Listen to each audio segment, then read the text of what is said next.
ঢাকার আগারগাঁওয়ের অদূরেই অবস্থিত মুক্তিযোদ্ধা জাদুঘর সুবিশাল এবং মুক্তিযুদ্ধকে কেন্দ্র করে জাতিকে ও পূর্বপুরুষরা কিভাবে তাদের জন্য স্বাধীনতা ছিনিয়ে এনেছিল তারই সকল প্রতিচ্ছবি প্রদর্শিত করে গড়ে তোলা জাদুঘর। যদিও 1996 সাল থেকে ভাড়া বাসায় যাত্রা চালিয়ে অবশেষে 2017 সালে এই জাদুঘর পেয়েছে একটি নির্দিষ্ট ঠিকানা। জাদুঘরের প্রবেশ মুখেই রয়েছে এক মশাল, যা জ্বলন্ত অবস্থায় থেকে এটাই সংকেত দেয় যে এ জাতি স্বাধীন। এর বাম পাশের দিকে বিশাল পথ পাড়ি দিয়ে পৌঁছাতে হবে ভবনের তৃতীয় তলায়, যেখানে রয়েছে প্রথম ও দ্বিতীয় গ্যালারি। গ্যালারিতে প্রবেশের সাথে সাথেই দেখতে পাবেন ব্রিটিশ শাসনের আগে বাংলা কেমন ছিল, কারা ছিল সেই স্বাধীন বাংলার শাসকগণ সহ সেই সময়ে কিছু প্রাচীন জিনিস এবং সেই সময়ের বাংলার মানচিত্র। আমার পাশে এখানে চিনতে পারছেন এই লোকটিকে? ইনিই হলেন সেই কালজয়ী বিখ্যাত পর্যটক ইবনে বতুতা। আচ্ছা, চিত্রে কারা আদালতের কাঠগড়ার মধ্যে ব্যক্তিটিকে ভালো করে দেখুন। ইনি হলেন ব্রিটিশদের হাত থেকে স্বাধীনতা আন্দোলনের এক কালজয়ী কিশোর বিপ্লবী নেতা ক্ষুদিরাম বসু।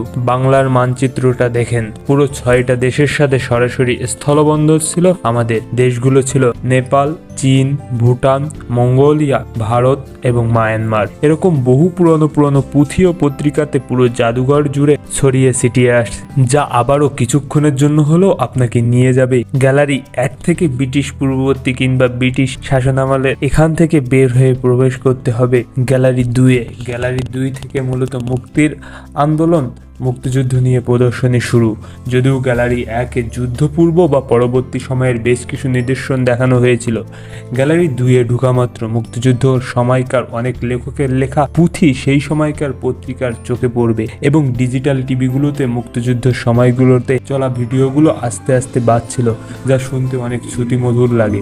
এগুলো মুজিবনগর সরকারের প্রথম প্রধানমন্ত্রী তাজউদ্দিন আহমেদের ব্যবহৃত কাপড় ও তার চশমা, যা এতদিন ছবিতে দেখেছি এখন সামনাসামনি দেখতে অনেক বেশি ভালো লাগে। এই সেই মধুসূদন দে বা মধুরা, যার স্মরণে ঢাকা বিশ্ববিদ্যালয়ে তার ক্যান্টিনের নাম বর্তমানে মধুর ক্যান্টিন নাম দেওয়া হয়েছে। এরকম ভাবে অনেক অজানা ফ্যাক্ট দেখতে পাবেন এবং কালো ঘরে একটা গাড়ি দেখতে পাওয়া যায়, যা ব্যবহার করত পাখানাদার বাহিনী। চিন্তা করেন এই গাড়ি যুদ্ধের সময় যখন কোনো গ্রাম বা গঞ্জে প্রবেশ করত, তখন সেখানকার মানুষের কি অবস্থা হতো, তারা কত বেশি ভীত সন্ত্রস্ত থাকতো। এখানে মুক্তিযোদ্ধাদের ব্যবহৃত কিছু অস্ত্র সংগ্রহশালায় রাখা আছে। এখানে এক শহীদ নারীর স্তন বের হয়ে রাস্তায় পড়ে থাকা ছবি। আমার কেন যেন মনে হলো ছবিটা প্রদর্শন না করলেও পারতো, আর করলেও তার সেন্সিটিভ অর্গানটা ব্লার করে দিয়ে প্রদর্শন করতে পারত। আপনাদের কি মত কমেন্টে জানান। এবার গ্যালারি 3-এ প্রবেশ পালা। গ্যালারি 3ও একইভাবে মুক্তিযুদ্ধ সময় ভিত্তিক। মুক্তিযুদ্ধের সময় সাধারণ মানুষ কি দুর্ভোগে ছিল?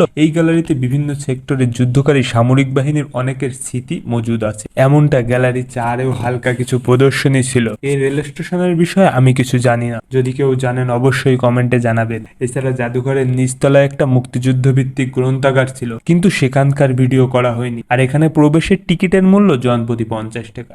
ভিডিওটি সামান্যতম ভালো বা ইনফরমেটিভ মনে হলে একটা লাইক করে দিবেন। ধন্যবাদ।